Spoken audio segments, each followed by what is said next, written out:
Content warnings for this episode: blood and gore, bright flashes, loud noises, ghosts, creepy noises, animal cruelty, worms, and maggots. We're going to see some things you would see in the corpses of undersea creatures.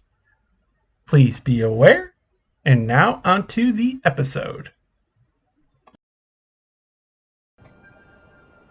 Welcome back to Let's Play Sekiro. In this episode, I'm going to be doing some diving into the lore and possible influences upon the game. I get to make puns, okay? I make the LP, I get to make the puns. Them's the rules. Up ahead is an underwater cave that is the path ahead to get out of this zone. As such, you require Mibu breathing to get ahead. But up here we have someone to talk to.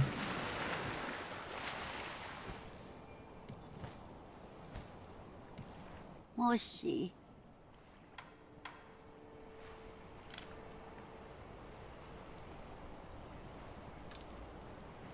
お若いお人、もしや代理に行かれるのですか？ああ。それならば脇道の方がよろしいです。今は水の中、主の恋の寝床になっている大きな洞窟の先でございます。なぜそのような。代理の扉はもう長い間閉じたままです。大事なお使いがあるのですが、このババの身ではどうにも果たしようもなく、お若いお人に代理の扉を開けていただければと。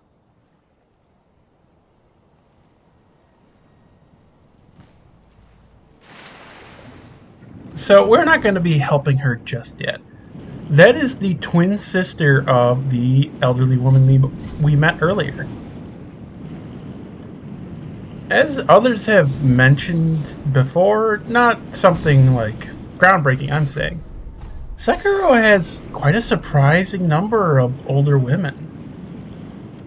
That's not a bad thing. In ways, I think it's a good thing. We don't see enough elderly women in things, especially elderly women that matter and talk and seem significant and not like one-note characters exactly.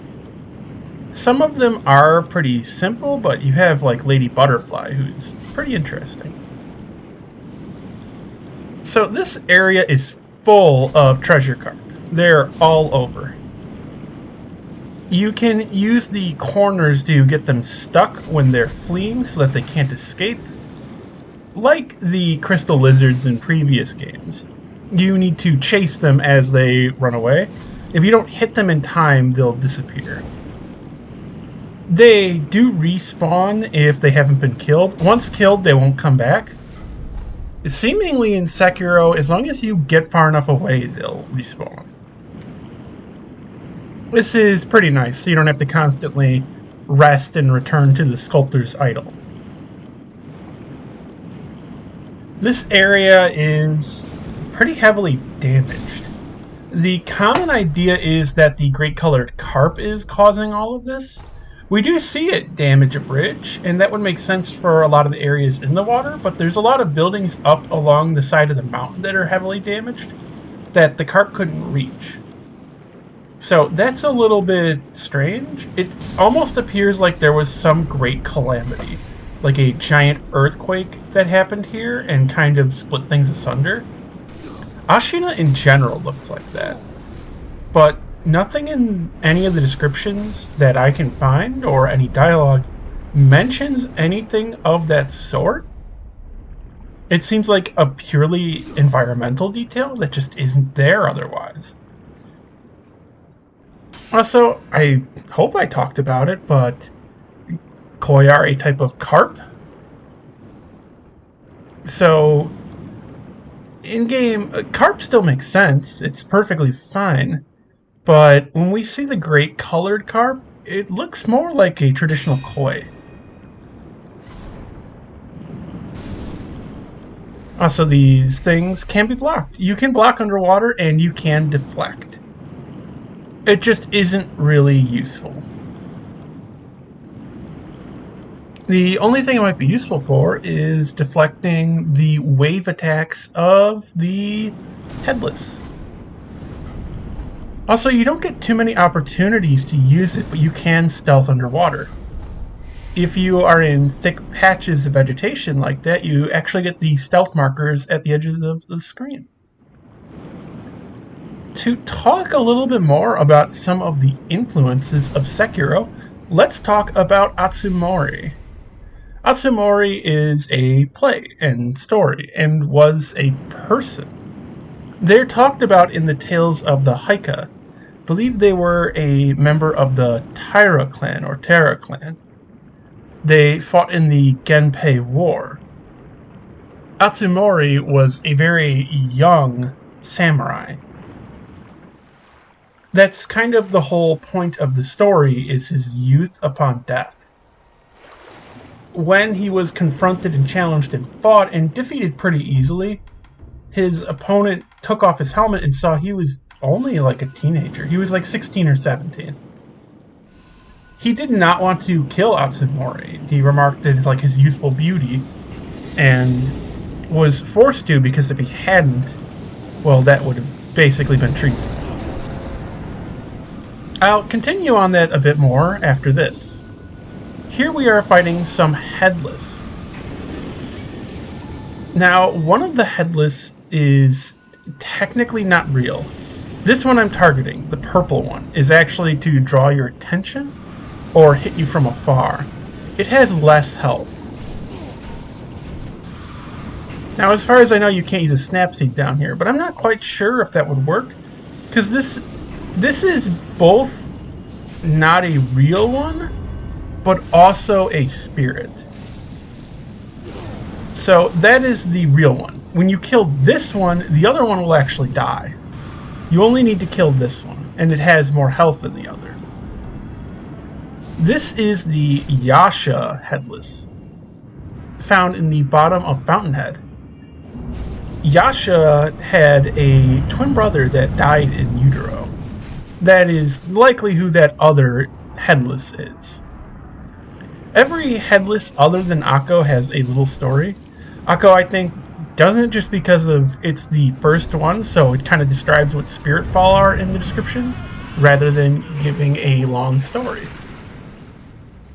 Also, again, that is a concept of stealing the soul via the butt, which is a concept for where the soul was, unfortunately. This area is also full of giant skeletons of great carps. Or, I guess technically not full, there's like 3 or 4.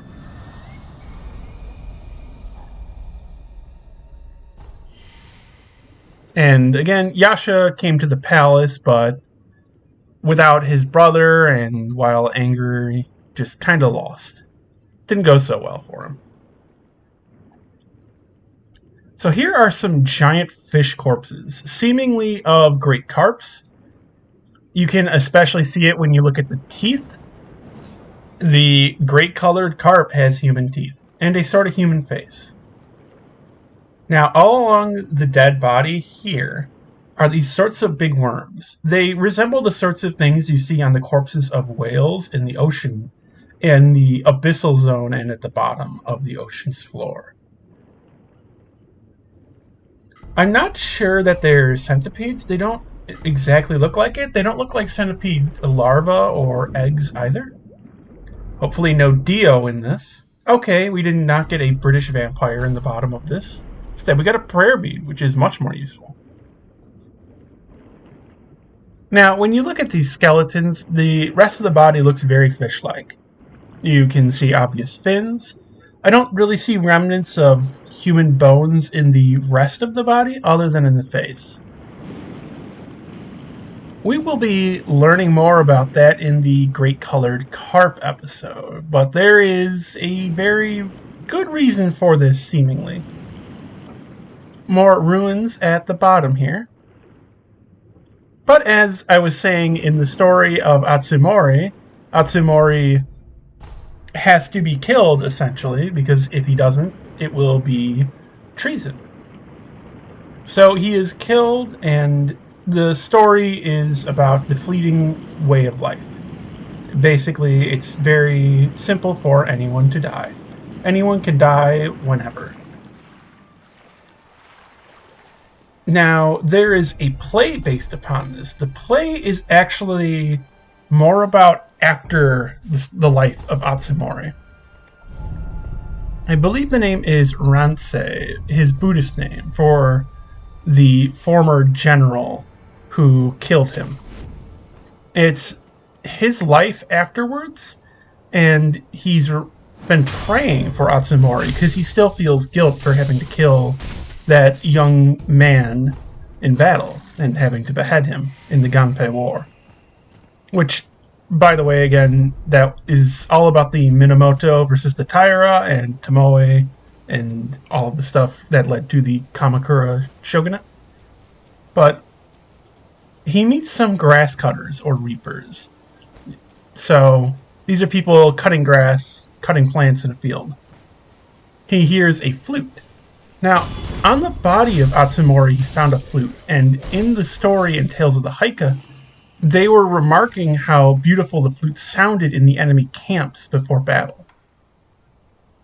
He, in the story, remarks how the nobles of the enemy must be really refined and, like, noble, like nobility.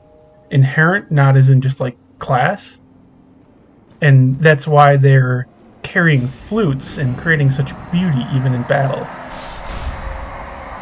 Now, flutes are heavily important in Atsumori. It's kind of a sign of life itself, and just there's a lot of symbolism. It's hard to go into all of it. But it's quite fascinating, the use of the flute, and then how it is used in Sekiro with stealing of youth via the palace nobles or Minamoto. Also, here's a Shichiman. I got him to hit an NPC nearby, which was kind of funny. Also, here, using lightning on Shichiman. Shichiman doesn't really seem affected by lightning damage-wise. It just stuns him for a moment. And for a very short time at that. Now, in the play, again, it's about him meeting the grass cutters. One of the grass cutters playing the flute, who is young. Him confronting them mentioning that they actually are related to Atsumori. Now, later he comes back, and Atsumori as a spirit confronts him. It's a whole concept of, I believe they say, you don't need a wicked ally beside you or friend beside you. You need a, like, good foe or virtuous foe or friendly foe. And Atsumori ends up forgiving him as he's learned his lesson and no longer wishes to fight and has followed the path of Buddha. It's also famously known for being related to Nobunaga. He quite liked the play. His way of performing it, though, as it's described in a biography about him, is actually different than the no play. It's a different form of dance. I'll put the text on the screen. It's almost like a stomp dance, kind of more lively and like marching. The flute that I've seen accompanying Atsumori, the music specifically, sounds different from the Palace Noble music. The very end of the play, though, does have a sort of sorrowful few notes that kind of sound similar, but the Palace Noble music might just be totally original if it's not from something else, which would make sense. Also, again, the Chi-Chi men here with their centipede helms. There are various sorts of yokai and ghosts that are drowned dead. You can also see the heads and masks move independently and will, like, judder. It's a little creepy. This is just a closer look at one. They also lack an ass. I don't remember if I get a good look here. I think I do by moving the camera. But they genuinely they lack an ass. There's just a hole there, not a asshole. Like their legs don't connect to the body. I don't know what's up with that. This Shichimen drops lapis, which we use for the final upgrade materials, the lazulite upgrade materials, and there is a bundled Jizo here. This is also where the water from the spring head at the top drains to. We'll get to see more of that later. That's pretty much this area, but also just to mention, Atsumori has a famous line. I can't remember if it's from the Tales of the Haika or in the play itself, but about how man only has 50 years on this world, in this planet. 50 is actually kind of closer to the amount of legs a centipede has than 100. And it's about the way that humans are mortal. I think that's very fitting with the story of Sekiro, and it's an incredibly famous Sengoku story. But that's it for now. I will see you next time. Bye bye.